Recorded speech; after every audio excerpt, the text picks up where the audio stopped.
Archbishop, ambassadors, members of Parliament, ladies and gentlemen, thank you for being here in Lancaster House on this day of remembrance, and thank you for such moving and memorable speeches and contributions this evening, particularly, of course, the heartbreaking accounts of the survivors who spoke to us earlier.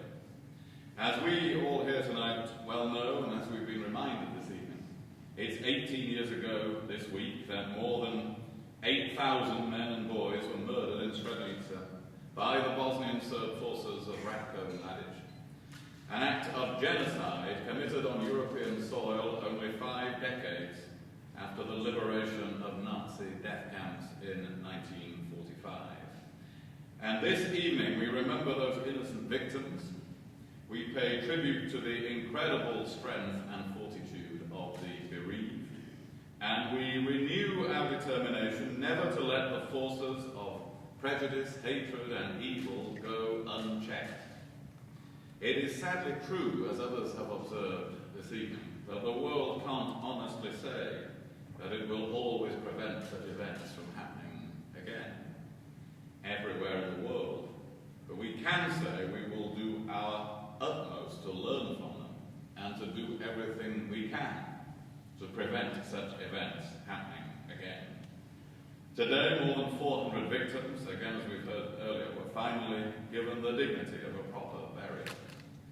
And among them, as we heard from Al Jazeera, was an unnamed baby girl born on the evening of the 12th of July, 1995, who has now been laid to rest beside her father. They were both killed in the genocide, and tomorrow would have been the girl's 18th birthday. She should be coming of age, celebrating with friends, and looking forward to a future full of possibility. Instead, we mourn a life that was never lived, and a family torn apart forever. Many of those that lost loved ones over those fateful 10 days have spent the past 18 years seeking justice. That includes the mothers of Srebrenica, some of whom I met during my visit to the town in 2009, who left an indelible impression upon me. Their sons, brothers, husbands, or fathers had been brutally murdered, but seeing their unshakable determination to rebuild their lives and to hold the perpetrators to account was a moment that touched me deeply and one that I will never forget. Sadly, some of those responsible are still at large, and many victims' remains have not yet been identified. But because of the work of the International Criminal Tribunal for the former Yugoslavia and the dedication of the International Commission on Missing Persons, we have seen an end to much of the uncertainty. Mladic and Karadzic are now in custody awaiting justice in The Hague, and advances to DNA testing mean that more and more families are able to identify their loved ones, providing the closure and comfort that is so vital if the bereaved are ever to move forward. Many of them were also victims themselves of wartime rape and sexual violence. Since the end of the conflict, only 60 cases have ever been prosecuted, despite the fact that between 20 and 50,000 women are estimated to have been raped during the course of the war. This impunity must be tackled, and we have to work towards removing the stigma that prevents so many of the victims seeking justice. And that's why, as part of our campaign to eradicate sexual violence in conflict, the United Kingdom is working with the Bosnian authorities to begin addressing this tragic legacy. In March, our team of experts worked with the OSCE to provide training to Bosnian judges and prosecutors, and we will continue to assess how much more support can be given to those struggling to deal with this burden nearly 20 years on. If we are to prevent such crimes from being repeated whenever we can, then it is our duty to ensure that they are never forgotten. And today's event is part of that remembrance process, and I'm pleased that we've been able to support Dr. Azmi's efforts, and I pay particular tribute to Saida Varsi for her determination and inspiration, her insistence that this event today would happen. Accepting the truth, dealing with its legacy, and promoting the politics of reconciliation instead of division is vital if Bosnia and Herzegovina is to realize the promise of a more secure and prosperous future.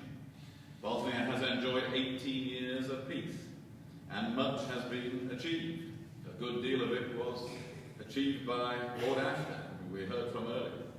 Cities have been rebuilt, refugees have often been able to return, a new generation has grown up free of conflict. The country has recovered in some ways, but it has still not completed its journey, and it stands a long way from its rightful place in NATO and in the European Union. There are some today who still dream of breaking up Bosnia. To those people, our message is simple. Only the united and sovereign state of Bosnia-Herzegovina can be an EU member state. There are no shortcuts to that or alternatives that we will support. And we stand ready to help the people of Bosnia fulfill their EU aspirations and to push other members of the EU to do more to help, just as we have helped Croatia and just as we have and will help Serbia, Kosovo, or any other country in the region. But I say to the Bosnian people, your destiny is in your own hands. We will never give up on you, and we will always stand by you.